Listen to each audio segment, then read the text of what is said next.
খেলে আসছি খেলে আসছি না হয়তো ফুটের মধ্যে সামান্য লাগে দাঁত ফলাই দিছিল জায়গা জৈনটা জায়গাটা হলো ভাঙ্গা জায়গা এটা এরা জানি না বুঝি আমরা যে জায়গা যে খেলোয়াড়েরা কিছু প্রেশারটা খেলবই এটা স্বাভাবিক ফুটবল খেলায় এটা স্বাভাবিক কিন্তু অস্বাভাবিক কোনটা যাবেন কি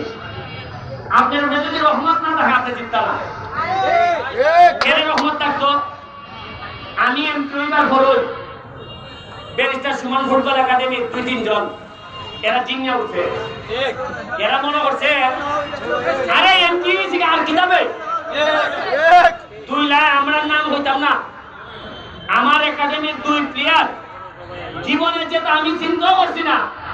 এরা এখানের মধ্যে বাজারের এক নিরীহ গুলা ভাইয়া মাথা ফাটাই দিছিল ভাই এই যে বিশাল ওই কোন খেলছে